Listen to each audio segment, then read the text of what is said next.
नाज़रीन अस्सलाम वालेकुम। नाज़रीन डॉक्टर दानिश प्रोग्राम सवालिए के साथ हाजिर है।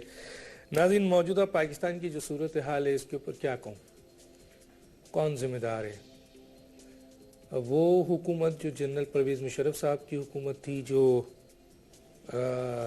जब ये 9/11 का वाक़या हुआ था, या वो 5 साल की चैम्पियन हुकूमत जो पाकिस्तान पीपल्स पार्टी और इत्तेहादियों की हुकूमत थी, जिनमें 5 साल इन्होंने गुजारा, लेकिन war and terror and law and order situations के ऊपर ना कानून साजी हुई सही, और ना उनका हुकूमत ने कोई policy the war and terror पे। और जो गली गली कूचे कूचे तक पहुंच चुकी है अब दहशतगर्दी, सियासी इंतकाम, फौज को लानत मनामत, फौज को मिनिस्ट्री ऑफ डिफेंस के अंडर में करना, इंटेलिजेंस ऑर्गेनाइजेशंस को कि बैठ कर टीवी के ऊपर और अखबारात के ऊपर धज्जियां बिखेरना, ये हमने गुज़िश्ता 5 सालों में सुना। कौन है इसके साजिश के पीछे, आप भी जानते हैं। आज 7 महीने से फिर एक सो कॉल्ड जमहूरी हुकूमत, मैं तो पाकिस्तान में मानते ही नहीं कि यहाँ कभी जमहूरियत रही है। अगर यहाँ रही है तो टायरनी ऑफ मेजॉरिटी रही है। इस पर कोई बात करना चाहे तो मोस्ट वेलकम। और आज 7 महीनों में दहशतगर्दी कहां पहुंच चुकी है? क्या आज भी हुक्मरान संजीदा हैं, सियासतदान संजीदा हैं, एक प्लेटफॉर्म पे हैं, एक एजेंडा है कि मुल्क को दहशतगर्दी से बचाना है, अवाम को दहशतगर्दी से बचाना है? क्या इस पे ये सब एक जगह पर हैं? पार्लियामेंट जिंदा है, फौज, हुकूमत, अवाम, सियासतदान, पार्लियामेंट, इदारे सब एक जगह पर हैं? ये नहीं है।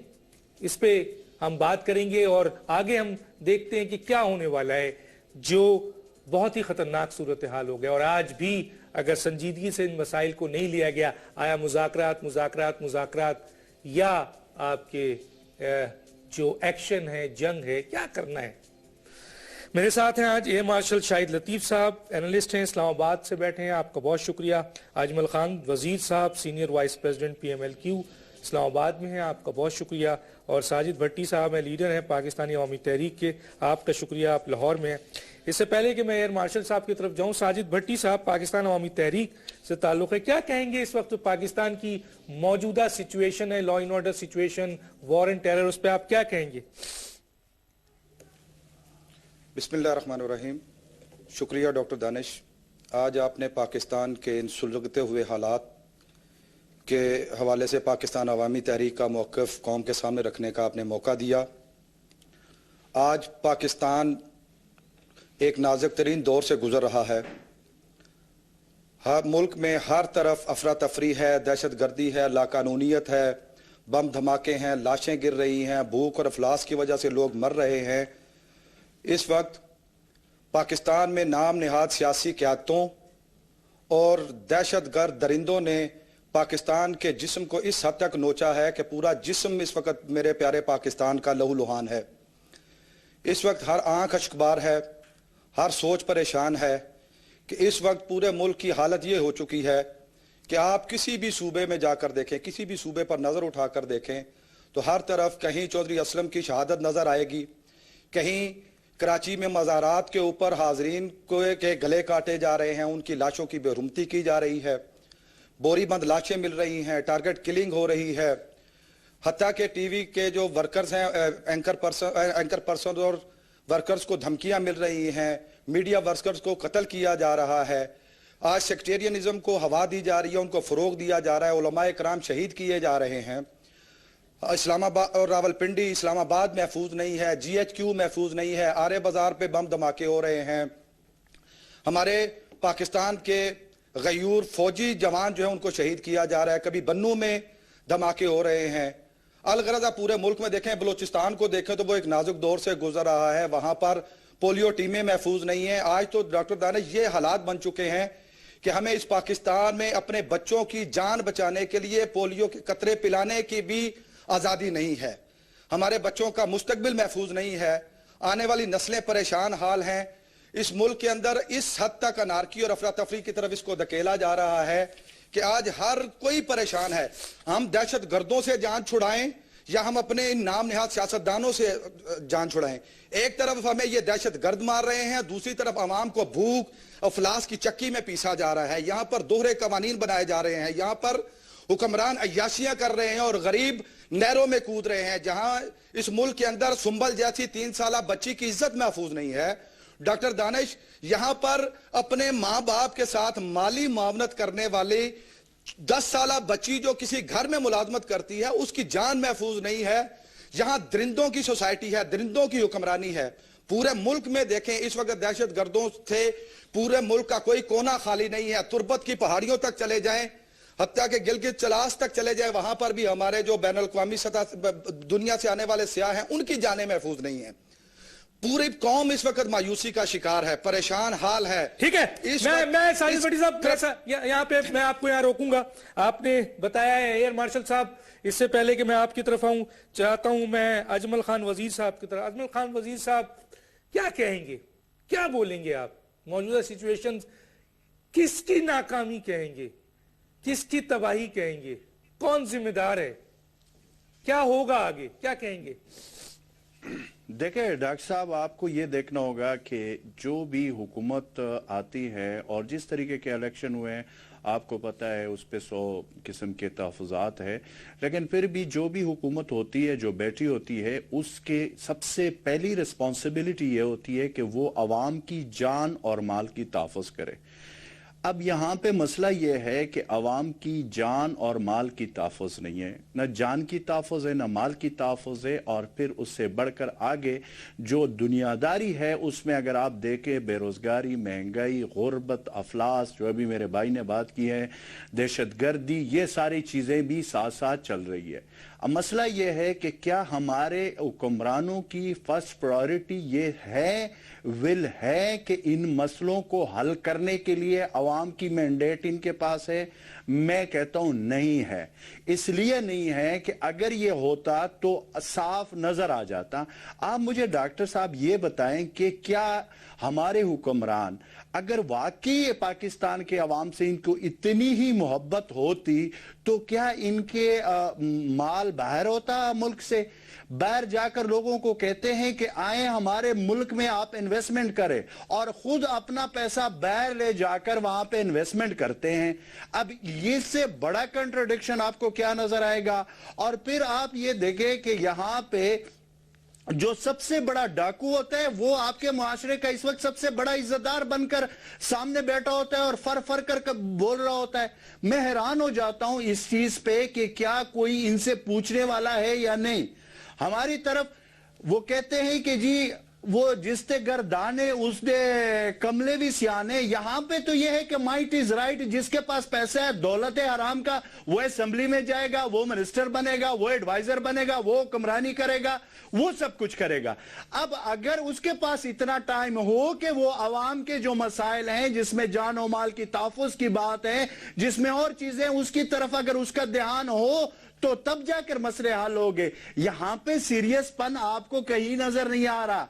यहां पे बात की जाती है, मुझे आप ये बता दे कि कभी बात की जाती है कि जी हम मुज़ाकरात करते हैं। भाई वो मुज़ाकरात भी गपशप होते हैं, 8 महीने गुजर जाते हैं, मुज़ाकरात का कोई रिजल्ट नहीं निकलता। ना आवाम को सच बताते हैं कि भाई हम किस नतीजे पर पहुंचे, क्या हुआ क्या नहीं हुआ, नहीं वो भी नहीं हो रहा। अच्छा, उसके बाद आपकी ये जिम्मेदारी है कि अगर बलूचिस्तान में एक तरफ सड़कों पे लाशें पड़ी हुई है और दूसरा तरफ वहां पे सूबाई असेंबली का इजलास उसी वक्त हो रहा है, बलूचिस्तान असेंबली का, और वहां पे लोग मेंबर असेंबलीज कहते हैं कि जी हमें ऐसे पासपोर्ट दिए जाएं जिससे हमें बाहर वीवीआईपी प्रोटोकॉल मिले, तो ये मरने का मकाम नहीं है कि यहां पे जो सड़कों पे लाशें पड़े हुए हैं और दूसरी तरफ असेंबली का इजलास हो रहा है, उसमें डॉक्टर साहब प्रोटोकॉल के मजीद प्रोटोकॉल ये लोग मांग रहे।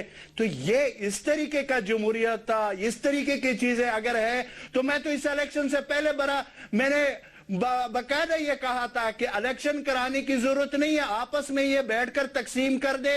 ये सारा जो हम करते हैं, ये जो टाइम वेस्ट करते हैं कि ये आपके अभी ठीक है, मैं आगे बात करता हूं आपसे। मेरे पास air marshal Shahid Latif. Air marshal Shahid Latif, ये जो थोड़ा सा स्ट्राइक एक्शन हो रहा है और ये जो एक्शन की तरफ गए हैं, क्या ये हुकूमत ने, आप समझते हो कि हुकूमत का मंशा था? क्या ये जो 7 महीने में इन्होंने गैर संजीदगी का मुजाहरा किया, डिले किया और APC and this and that, क्या आप समझते हैं कि इस वक्त जो सूरत हाल है इसमें अफवाज पाकिस्तान ने जो भी रोल अदा किया है या करने जा रहे हैं, वो हुकूमत मजबूर हुई कि वो अपने बयानात दे, वरना उनका मूड तो नजर नहीं आ रहा था? क्या कहेंगे आप? डॉक्टर साहब, अगर आप इस पूरे मामले का पस मंजर देखें तो आपको याद होगा कि जब हुकूमत इलेक्शन कैंपेन में थी, जो आपकी मेन पॉलिटिकल पार्टी है पीएमएलएन, तो उनके प्री इलेक्शन कैंपेन में जो नंबर 1 एजेंडा था वो दहशतगर्दी के ऊपर काबू पाना था, और उसके लिए उन्होंने पूरी कौम से वादे वईद किए कि जी मुज़ाकरात के जरिए वो दहशतगर्दी पर काबू पा लेंगे। तो पूरी कौम को उन्होंने एक दिलासा और एक किस्म की उम्मीद उनकी फौरी तौर पे जो ही वो हुकूमत में आएंगे तो वो इस मामले पे काबू पा सकेंगे। हुआ इसके बिल्कुल बरअक्स। आपने देखा कि जो ही ये हुकूमत में आए वो दहशतगर्दी बढ़ गई, और अब किसी को कुछ समझ ना आई, जो कौम इस उम्मीद पर जिन्होंने इन्हें वोट दिए थे कि जी इनके पास दहशतगर्दी का इलाज है और मुल्क में अमन सुकून पैदा किया जाएगा, वो तो ऐसा हरगिज नहीं हुआ। तो क्या हुआ, और ये क्या वादे वईद जो थे ये क्या थे, ये किस अंडरस्टैंडिंग पे इस कौम के साथ वादे किए थे आपने, और अगर किए थे तो उनको आप पूरा क्यों नहीं कर सके? पहली बात तो ये कि इसका जवाब इस कौम को चाहिए कि किन वादों की बिना पर आपने इस तरह की अंडरस्टैंडिंग कौम को दी थी। जब फिर पैनिक सेट इन हुई, बहुत सारे दहशतगर्दी के वाकयात हुए, तो आपने देखा कि हुकूमत कोई 2-3 महीने के बाद एक नेशनल सिक्योरिटी पॉलिसी के नाम से एक डॉक्यूमेंट आपके सामने पेश कर दी गई, और जिसके बारे में बड़े खद्दोखाल जो थे वो बयान किए गए, और खासकर कहा गया कि जी इसके तहत एक रैपिड डिप्लॉयमेंट फोर्स बनेगी। वो कहां है रैपिड डिप्लॉयमेंट फोर्स? आपने देखा कि तब से लेके अब तक हमले भी होते रहे, खून भी बहता रहा, लोगों की जानो माल जो थी उसका भी जिया होता रहा, और आज तक कोई रैपिड डिप्लॉयमेंट फोर्स, कोई ऐसी चीज नजर नहीं आई जो फौरी तौर पर लोगों की जानो माल की हिफाजत कर सके। तो ये है इसका पस मंजर। अब देखना यह है कि ये सारी की सारी चीजें जो लोगों के साथ आप वादे करते रहे, मुज़ाकरात की बात आप कहते रहे कि जी पेशरफ्त हो रही है, किसी को पेशरफ्त नजर नहीं आई, सिर्फ हुकूमत थी जो इसकी बातें करती रही। और फिर आपने कहा जी वो हकीमुल्लाह मसूद का ड्रोन हुआ, और उसके बाद जो थे आप तो बिल्कुल मुज़ाकरात के करीब थे। दूसरी साइड ने आज तक इस चीज को ना एडमिट किया और ना ही इस पेशरफ्त के बारे में कोई बात की। तो हम कैसे मान लें कि जो हुकूमत जो बात कर रही थी वो सच कर रही थी, और एज इट इज जो आपने वादे किए थे उसके मुताबिक दहशतगर्द तो बिहेव नहीं कर रहे थे, उनके हमलों में कमी आनी चाहिए थी, मगर वो ज्यादती हो गई। तो उसके बाद आपने देखा कि आपने 4 महीने पहले एपीसी बुलाई, और एपीसी के जरिए आपने मुज़ाकरात का मैंडेट ले लिया। अरे भाई ये कैसी एपीसी थी जिसके अंदर आपने कोई रोड मैप नहीं दिया, कोई प्रॉपर प्लानिंग, कोई हमें मुकम्मल इसके बारे में ऑर्गेनाइज्ड किस्म की ऐसी हिकमत अमली नजर नहीं आई जिसके तहत हम कहते हैं कि हाँ जी मुज़ाकरात को अमली जामा पहनाया जा सकेगा। सबसे बड़ी जो उसमें प्रॉब्लम थी वो ये थी कि आपने कोई टाइमलाइन नहीं दी। इसका क्या मतलब कि साल हा साल आप मुज़ाकरात के नाम पे बैठे रहेंगे? उसके अलावा जो दूसरी चीज थी वो ये थी कि जब ये मुज़ाकरात की तरफ आप चल रहे हैं तो क्या दूसरी साइड को आपको उनसे आप कमिटमेंट नहीं लेनी चाहिए थी कि इस दौरान हमले नहीं होंगे? उन्होंने तो आपसे सब कमिटमेंट्स ले ली, उन्होंने कहा हमारे साथियों को छोड़ो, आपने साथी छोड़ दिए। ये खुलेआम नहीं कहा, पर ये अंडरस्टूड है कि फांसी की सजाएं उन्होंने मुअत्तल करा दी, और जो साथी आपसे नहीं छुड़ा सके वो जेलों से लेके चले गए। आपने क्या किया? तब से लेके आज तक ये लोग बाकायदा आप पे ताबड़तोड़ हमले करते रहे हैं, और मुज़ाकरात के नाम पे खून खराबा जारी है। और मैं यहाँ रोकूंगा और कुछ नहीं किया। मैं यहाँ रोकूंगा, मैं आगे यही सवाल करने जा रहा हूँ सर। ये तो पस मंजर है ना सर, ये सारी चीजें तो हैं मार्केट में। अभी मैं आपकी बात का जवाब देने वाला। लेकिन मैं पस मंजर के साथ साथ ये तो हो गया, मैं तो पहले ही इंट्रो में बता चुका था कि परवेज मुशर्रफ से लिया जाए या 5 साल जो भरपूर जश्न मना रहे हैं कि हमने जी जमहूरियत की बहुत बड़ी बात कर दी कि जी हमने 5 साल हुकूमत चला ली। अरे 5 साल तुमने हुकूमत क्या चलाई है? कहां पहुंची है हुकूमत, कहां पहुंची है मुमलिकत, कहां पहुंचे है अवाम, कहां आपका पाकिस्तान कहां पहुंचा है? कुछ करके दिया है आपने? और फिर ये 7 महीने सो कॉल्ड जमहूरियत। तो मैं ये पूछना चाह रहा हूं कि आज जो दहशतगर्दी हो रही है, फौज मारी जा रही है, अवाम मारी जा रही है, दुनिया मारी जा रही है, तो इसका अब क्या करना है, क्या सूरत हाल है, कौन इसको जिम्मेदार है और किस जिम्मेदारी को किसके गले में डालकर उसको सजा दी जाए। ताहिर अवाम को, अवाम जब तक, और आज ऐसा लग रहा है कि अवाम और फौज फिर एक तरफ खड़े हो गए और बाकी जो सियासतदान और हुक्मरान है वो सियासत कर रहे हैं। कोई हुकूमत बचाने की कोशिश कर रहा है, कोई अपनी सियासत करने में लगा हुआ है। इसके ऊपर हम बात करेंगे, एक छोटा सा ब्रेक, फिर वापस आते हैं।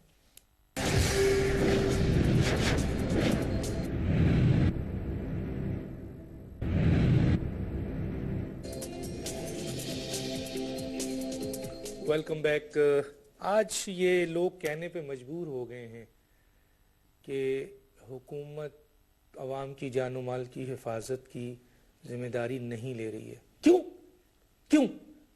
इसलिए कि ये अवाम की वोटों से बनाई हुई अवामी नुमाइंदगी नहीं है, अवामी हुकूमत नहीं है। लोग कहते हैं, मैं नहीं कह रहा कि ये जाली मैंडेट है, रातों रात हुकूमत बन जाती है इस मुल्क में, अवाम वोट किसी और को देती है, हुकूमत किसी और की बनती है, और पार्लियामेंट में आने वाले ये लोग पार्लियामेंट को तबाह कर चुके हैं। और आज जब मुल्क गली कूचों में अवाम मर रहे हैं, लोग जनाजे लेकर बैठे हुए हैं, ना पार्लियामेंट है, ना सियासतदान है, ना हुकूमत है। क्या कहेंगे जनाब साजिद साहब? डॉक्टर साहब, मैं आपने जो ब्रेक से पहले सवाल किया था कि इस वक्त जो हालात हैं, इस हालात का जिम्मेदार कौन है, ये सवाल, इसका जवाब बड़ा वाज़ेह है और पाकिस्तानी कौम देख रही है कि इस पूरे हालात का जिम्मेदार मौजूदा गवर्नमेंट है। और ये मौजूदा गवर्नमेंट से मुराद ये है कि इससे पिछली गवर्नमेंट भी, ये एक ही बरादरी है, एक ही तबका है, एक ही सोच के हामिल लोग हैं, ये उसी का तसलसल है। इस मौजूदा गवर्नमेंट की अगर आप देखें, इनकी काविशें इस मसले से निपटने के लिए तो वो कहीं दिखाई नहीं देती। इस गवर्नमेंट के पास ना कोई विल है, पॉलिटिकल विल है, ना इनके पास कोई करज है, ना कोई प्लानिंग है, ना वो इस मसले से निपटना चाह रहे हैं। इन्हीं के दौर में अभी 7 माह हुए इस गवर्नमेंट को आए हुए, 222 दहशतगर्दी के ऐसे हमले हुए हैं जिसमें 1300 से जायद पाकिस्तानी शहरी और लॉ एनफोर्समेंट एजेंसीज के एहलकार जो है वो शहीद हुए हैं। इसी रफ्तार के साथ अगर बढ़ते रहे तो इससे पहले भी हम इस दहशतगर्दी के नतीजे में 50,000 से जायद अपने प्यारों की लाशें उठा चुके हैं, जिसमें हर तबका जिंदगी के लोग भी इसमें शरीक थे। डॉक्टर दानिश, ये इस वक्त मुल्क जिन हालात से गुजर रहा है, इन हालात के जिम्मेदार ये मौजूदा हुक्मरान, मौजूदा सियासतदान है, जिन्होंने मेरठ की धज्जियां बखेरी हैं। इस वक्त तक इस मुल्क के अंदर जो है अमन और अमान कायम नहीं हो सकता जब तक रूल ऑफ लॉ जो है उसको नहीं निफाज किया जाता, जब तक मुख्तलिफ इदारों के सरबराहान को मेरिट की बुनियाद पर भर्ती नहीं किया जाता, जब तक मेरिट की धज्जियां बिखरती रहेंगी, जब तक अकबरा परवरी का खात्मा नहीं होता, जब तक ये करप्शन और माल लूट मार के अपने एजेंडे को क्लोज नहीं करते और अपनी तवानाइयां इस तरफ नहीं करते, उस वक्त तक अमन नहीं हो सकता। और दूसरी बात कि इनकी अब तक के इखलास का वाज़ेह मुज़ाहरा यहां से किया जा सकता है कि इन्होंने अपने मंशूर में भी इस बात का इजहार किया था कि हम जब आएंगे तो मुल्क से दहशतगर्दी का खात्मा करेंगे, और दहशतगर्दी के खात्मे के लिए उन्होंने कहा कि हम मुज़ाकरात करेंगे। मैं शाह लतीफ साहब की बात को आगे बढ़ाऊंगा कि मुज़ाकरात के लिए इनको एपीसी में मैंडेट मिला, मैंडेट मिलने के बाद इन्होंने कोई मुज़ाकरात के लिए कोई लाया अमल वज़ा किया हो। लाया अमल के लिए जरूरी है कि यह पता चले कि मुज़ाकरात कौन करेगा, मुज़ाकरात किससे किए जाएंगे, मुज़ाकरात जो हैं वो किस बुनियाद पर होंगे, किन शराइत पर होंगे, किन कंडीशंस पर होंगे, और उसके लिए कोई टाइम लिमिट कितने अरसे में होंगे। आज हालात ये हैं कि इन्हें यही नहीं पता चल रहा। वो पहले कहते रहे जी कि हम मुज़ाकरात करेंगे, 2 महीने कौम को इस चक्कर में लगाए रखा कि जो मुज़ाकरात हम करेंगे, फिर पता चलता है नहीं जी मौलाना ए आएंगे, उनको हमने कहा कि वो मुज़ाकरात करें, फिर मौलाना दूसरे आएंगे वो मुज़ाकरात करेंगे, फिर सियासी जमात का कोई तीसरा बंदा आएगा वो मुज़ाकरात करेगा। अभी तक तो गवर्नमेंट की साइड पे नहीं पता चल रहा कि मुज़ाकरात इन्होंने इनमें से करने किसने हैं, इसके पास इख्तियार किसके है। और हर किसी को पता है कि आनी तौर पर यह जिम्मेदारी गवर्नमेंट की है। इसमें किसी और जमात की, किसी फर्द की जिम्मेदारी नहीं है। तो इस एंड पे तो ये क्लियर नहीं, और दूसरे एंड पे भी इन्हें नहीं पता चल रहा कि बात करनी किससे है। वो कहते हैं जी हम अच्छे तालिबान से बात करेंगे, बुरे तालिबान से बात नहीं करेंगे। तो मेरा सवाल यह है कि 7 महीने हो गए आपकी गवर्नमेंट को आए हुए, 7 महीने में इस कौम के सामने कोई एक अच्छा तालिब तो लाकर दिखाएं जिससे आप बात करना चाहते हैं। ठीक है, मैं बात करूंगा आपको। मैं जरा सा आता हूं अजमल खान साहब। 7 महीने में वो कहते हैं कि कोई एक अच्छा काम, क्या कहते हैं वजीर साहब, किसकी जिम्मेदारी है, किसका गिरेबान पकड़ा जाए बताएं? परवेज मुशर्रफ साहब को पकड़ा जाए, या आसिफ अली जरदारी साहब को पकड़ा जाए, या मियां नवाज शरीफ साहब जो मौजूदा हुकूमत के, या ये सारे लोगों को पकड़ा जाए?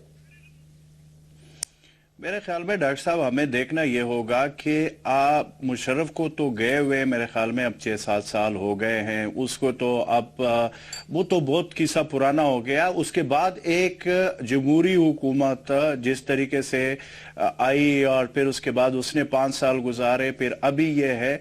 एक बात तो क्लियर होनी चाहिए कि ये जो इलेक्शन हुआ है ये तो 4 बंदों ने आपस में बैठकर डिसाइड किया कि ये तकसीम हुई है, 4 लोगों ने तकसीम की है आपस में।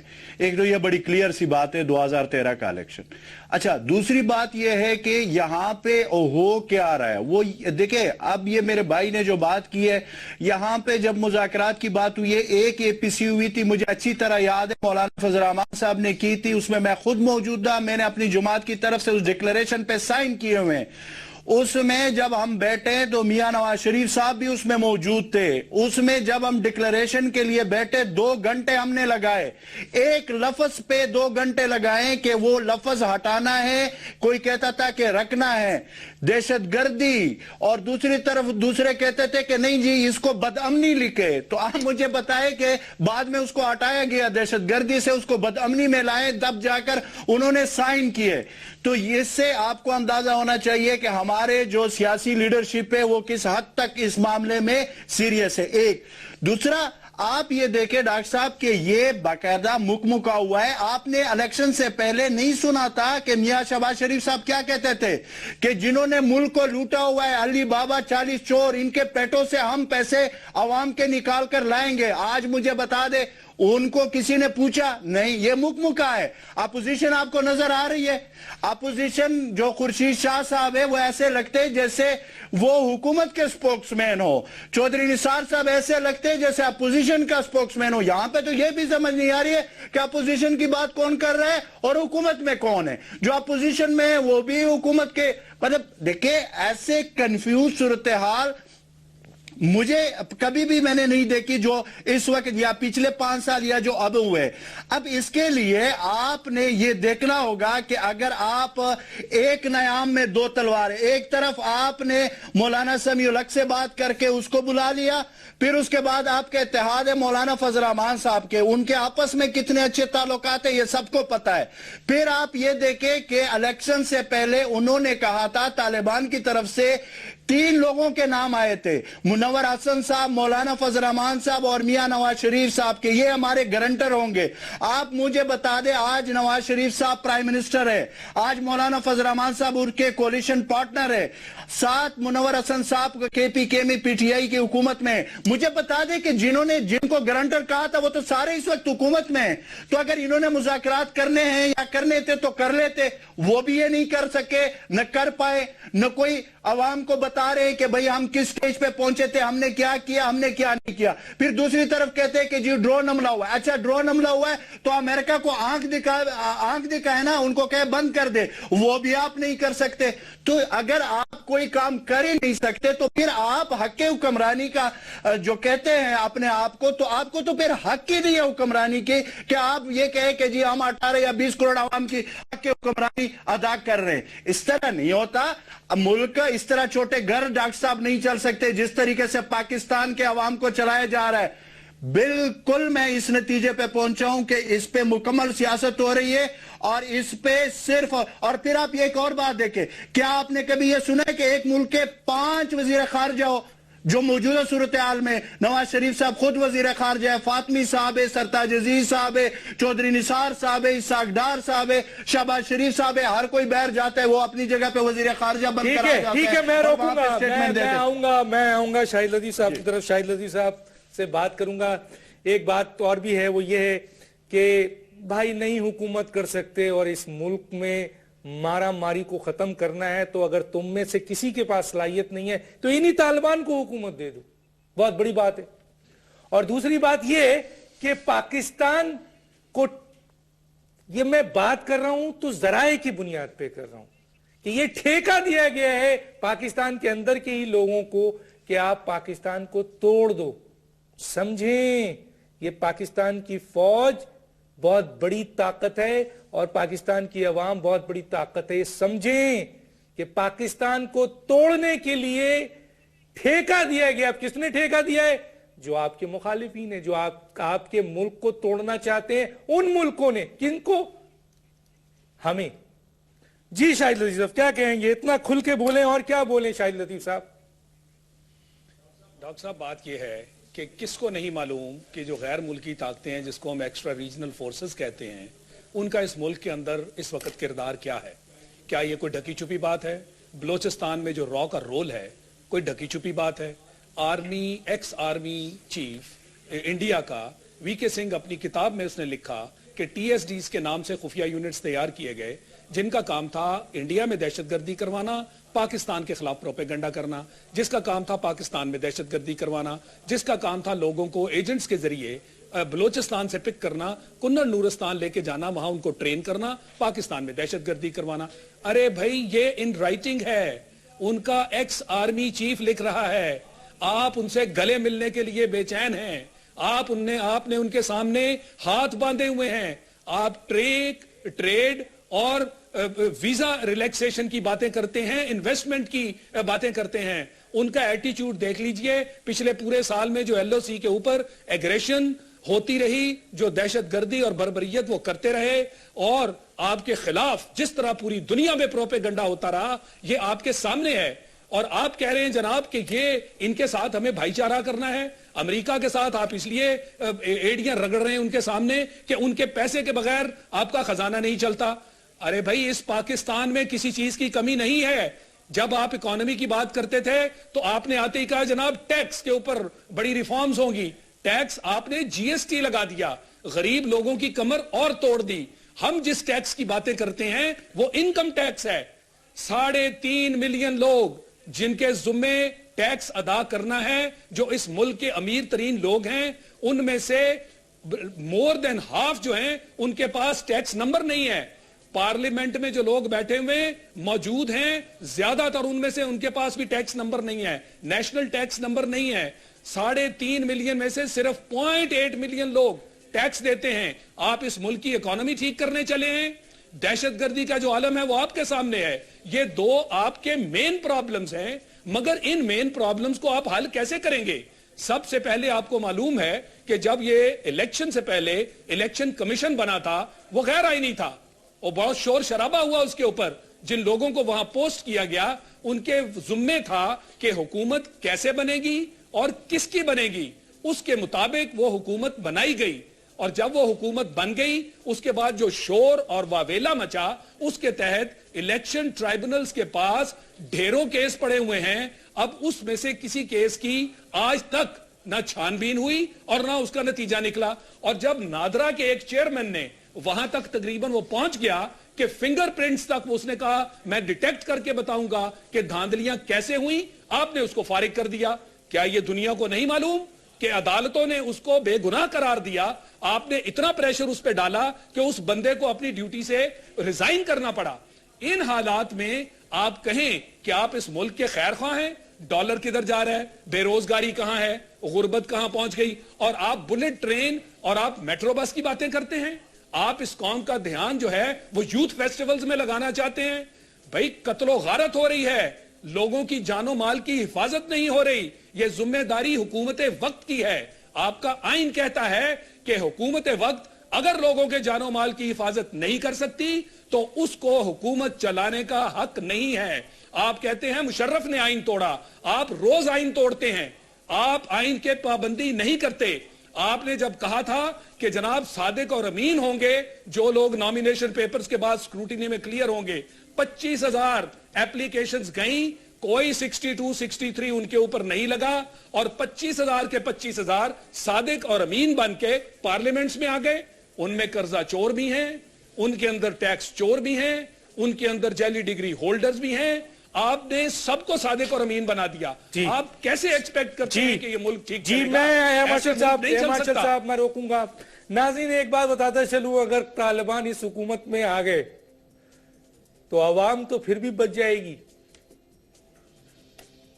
ये जो बंकरों में छुपे हुए हैं ना, जो हुकूमत बनते हैं, जो पॉलिटिकल पार्टीज बनते हैं, लीडर बनते हैं, बड़े बड़े दावे करते हैं, ये जो मुख्तलिफ सूबों में बैठे हुए हुकूमत चला रहे हैं, सबसे पहले आपको मारा जाएगा। जरा समझें, अवाम को कुछ नहीं कहा जाएगा, अवाम को तो अभी कहा जा रहा है। तो आने दे फिर इनको, तालिबान को, कम से कम अवाम तो बचेगी। और आप एक बात सोचें जो मैं कहने चाह रहा हूं इन अवाम को, ये भी तो बेहिस अवाम ने, कि अगर आपको ताकत देनी होती तो बल्दियाती इंतखाबात कराते। ये सिर्फ एक सूबे में हुआ है, कहां है 3 सूबे में, कहां है? देने ही नहीं चाहते आपको ताकत। एक छोटा सा ब्रेक, फिर वापस।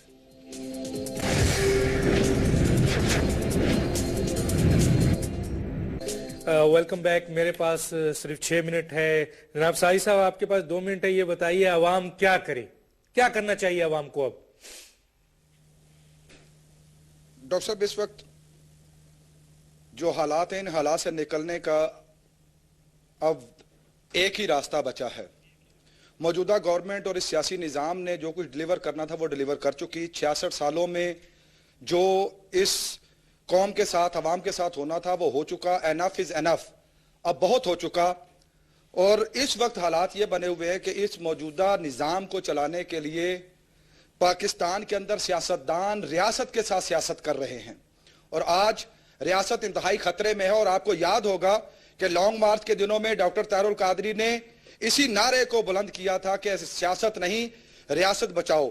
आज जरूरत इस अमर की है कि इस सियासी मुफादात से ऊपर निकलकर रियासत को पहली तरजीह पर रखा जाए, आइन को पहली तरजीह पर रखा जाए। मौजूदा हुक्मरान आइन के आर्टिकल 9 के अमल दरामद में फेल हो चुके हैं, क्योंकि ये बुनियादी फैसले करने हैं सियासी हुकूमतों ने, और सियासी हुकूमतें तश्कील पाती हैं इस सियासी निज़ाम से। और ये सियासी निज़ाम फरसूदा हो चुका है, बांझ हो चुका है, ताफुन ज़दा हो चुका है। यहां से बाकिरदार साले डिलीवर करने वाली, विजन रखने वाली क़यादत का उभरना मुमकिन क्या करे अवाम, क्या करे जल्दी? इस वक्त कौम के पास 2 रास्ते हैं। डॉक्टर साहब प्लीज 1 मिनट में थोड़ी सी, इस वक्त 2 रास्ते हैं कौम के पास डॉक्टर साहब, कि या कौम इसी तरह पिसती रहे, मरती रहे, बम धमाकों में खुदकुशियां होती रहे, मरते रहे, या इस निजाम के खिलाफ खड़े हो जाएं, जिसके लिए डॉक्टर तारुल कादरी ने 1 करोड़ नमाजियों का तैयारी का ऐलान किया और उस पर काम जारी है। ठीक है, ठीक है, कौम को ठीक है, मैं आगे बात करूंगा। जी जनाब, क्या कहते हैं अजमल खान वजीर साहब, क्या किया जाए? साहब,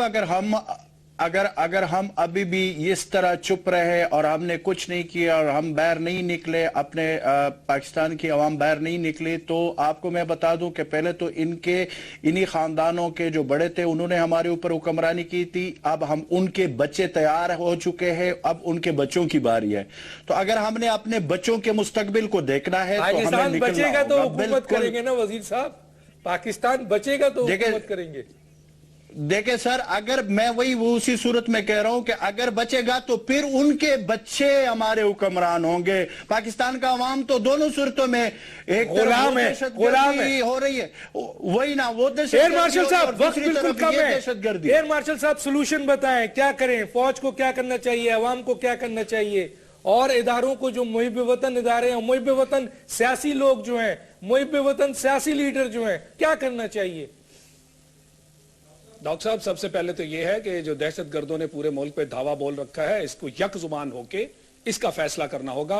और मैं समझता हूं कि फौज की तरफ से जो एक सामने इनिशिएटिव नजर आया है और खासकर जब अस्करी इदारों पे उनके हमले हुए और फौज ने फौरी तौर पे उसका जवाब दिया है। अब ये मैं समझता हूं कि नागुज़ीर है कि इनके साथ एक जुबान में, और खासकर वो पार्टियां जिनको आज तक ये नहीं पता चला कि शहीद कौन है और शहीद कौन नहीं है, वो मेहरबानी करें, इस कौम के ऊपर एहसान करें और अपने दुश्मन को और दोस्त को पहचानने में कौम की मदद करें। इन एनी केस ऑपरेशन होना चाहिए। ऑपरेशन के तहत इस मुल्क के लोगों को सबसे पहले अमन व अमान यहां बरकरार होना चाहिए। और अब लोगों के लिए भी नागुज़ीर हो गया है कि वो पहचाने कि ये जो सिस्टम है आपका पिछले 65 साल से, ये सिर्फ जाती ऑपरेशन का हुक्म तो जैसे मरकजी हुकूमत ने देना है सर, फौज क्या करे बताइए। मरकजी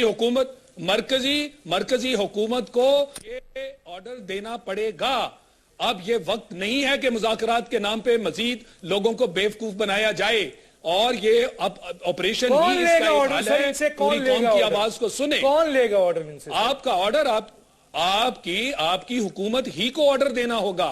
आपकी हुकूमत ने ही ऑर्डर देना है, उन्हीं का हक है, मगर उनके पास इसके सिवा चारा नहीं है। आपके इंटीरियर मिनिस्टर ये बोलते फिर रहे हैं कि इनके साथ मुज़ाकरात भी मुश्किल हैं, ऑपरेशन भी मुश्किल है। फिर कभी कहते हैं हमसे मुज़ाकरात नहीं हुए, कोई और आके कर ले। अरे भाई, हुकूमत तो आपके पास है, मुज़ाकरात के लिए किसी और को आप बुला रहे हैं। ये ऐसे नहीं होने वाला। अब ये मामला जो है, ये ऑपरेशन ही से हल होगा। इस मुल्क में अमन अमान आपको कायम करना होगा ताकि आपकी इकोनॉमी ठीक हो। लॉन्ग रन में ये मफादात की सारी हुकूमत और मफादात के सारे जो है आपके इर्द गिर्द जो जाल बना हुआ है। एयर मार्शल शाहिद लतीफ साहब आपका शुक्रिया, अजमल खान वजीर साहब आपका शुक्रिया, साजिद भट्टी आपका शुक्रिया। नाज़रीन, ये थी पाकिस्तान की मौजूदा सूरत हाल दहशतगर्दी के हवाले से। मैं तो एक बात कहता हूं, लाइन यहां खींचिए और यहां निकालिए कि कौन इस मुल्क का मुहिब वतन है और कौन इस मुल्क का मुहिब वतन नहीं है। और अगर आप हुकूमत नहीं चला सकते तो खुदारा इस तबाही से बचाने के लिए आप उन्हीं को हुकूमत दे दें जो आप जिनको पालते भी हैं और जिनसे डर कर बंकरों में छुपते भी हैं और जिनको बंकर में बैठकर ललकारते भी हैं, और वो भी जाली तरीके से। अब अवाम को और फौज को क्या रोल अदा करना है, ये वक्त बताएगा। डॉक्टर दानिश को इजाजत दीजिए। अल्लाह हाफिज।